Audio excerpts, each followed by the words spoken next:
പ്രതിപക്ഷ ബഹളം തുടരുന്ന ലോക്സഭയിൽ K Muraleedharan, N K Premachandran, Anto Antony എന്നിവരുൾപ്പെടെ 31 എംപിമാർക്ക് കൂടി സസ്പെൻഷൻ.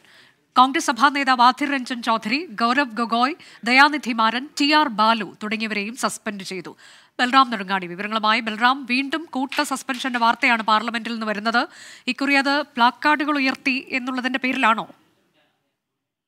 അനുജ, ലോക്സഭയിൽ പ്ലക്കാർഡുകൾ ഉയർത്തിയതിന്റെ പേരിലാണ് കേരളത്തിൽ നിന്നുള്ള നിരവധി എംപിമാർ അടക്കം 31 എംപിമാരെ സസ്പെൻഡ് ചെയ്ത് ഇന്ന് നടപടി ഉണ്ടായിരിക്കുന്നത്. നിരവധി മുതിർന്ന എംപിമാർക്കെതിരെ നടപടി ഉണ്ടായിരിക്കുന്നു എന്നുള്ളതാണ് കോൺഗ്രസിന്റെ ലോക്സഭാ കക്ഷി നേതാവ് ആധിർ രഞ്ജൻ ചൌധരി, ഒപ്പം തന്നെ തൃണമൂൽ കോൺഗ്രസ് നേതാവ് സൗഗത റായ് അടക്കം ഏറ്റവും മുതിർന്ന, സഭയിലെ തന്നെ നിലവിലുള്ള ഏറ്റവും മുതിർന്ന അംഗങ്ങളെ അടക്കമാണ് ഇത്തരത്തിൽ സസ്പെൻഡ് ചെയ്യുന്ന നടപടി ഉണ്ടായിരിക്കുന്നത്. കേരളത്തിൽ നിന്നും നിരവധി എംപിമാർ സസ്പെൻഡ് ചെയ്യപ്പെട്ടിരിക്കുന്നു. ആന്റോ ആന്റണി MP, ഒപ്പം തന്നെ NK പ്രേമചന്ദ്രൻ അടക്കമുള്ളവരെയാണ് സസ്പെൻഡ് ചെയ്തിരിക്കുന്നത്. കെ മുരളീധരൻ MPയെ സസ്പെൻഡ് ചെയ്തിരിക്കുന്നു.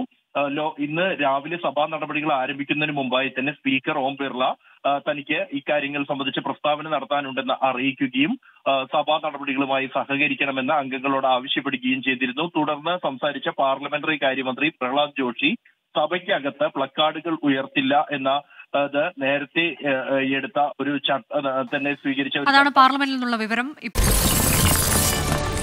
24 അഞ്ചിന്റെ വജ്രത്തിളക്കം.